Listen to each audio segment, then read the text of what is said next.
How's it going, guys? Bloody Vintage here. I just want to do a few more videos on the M1 helmet.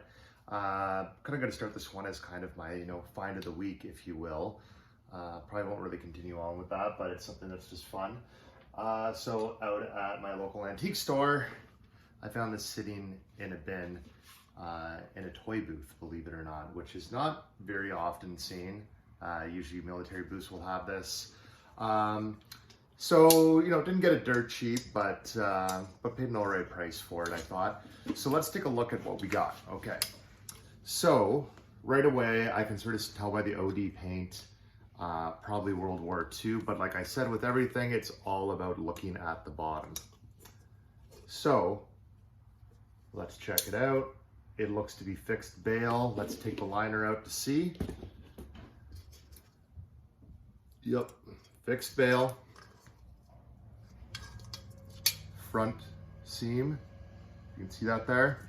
Now it's been named probably Postwar, which is fine. Gonna find that a lot. Again, I'm in Canada, so there was a big contract on M1s in 41, 42. So you find a lot with the heat stamp in here. I'm gonna find it. It's 252A.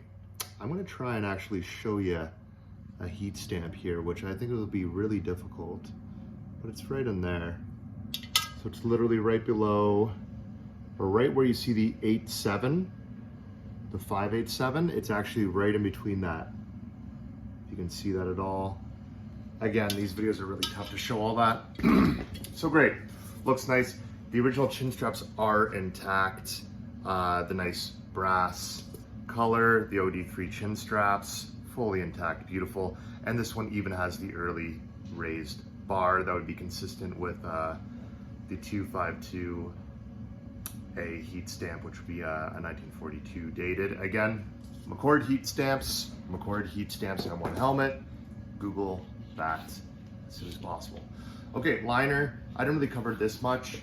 So again, I have a black painted liner, so obviously been repainted. They never would have been issued like this, or I should say for the factory like this. So that's not ideal, but it happens. You're gonna look inside. Okay, like not ideal, but still pretty sweet that it's complete, is a Korean War era, let's say OD7 webbing. And again, you're gonna ask me, OD7, what are you talking about again? Let me show you an OD3 webbing. And it's hard to see in the photos because this has been faded and dirtied up. You can probably pass for an OD3, but it's an OD7. You can especially tell when you go to the nape strap at the back. So that's the exciting thing, actually. This is the first one I've had where the nape is actually still intact. These are always missing.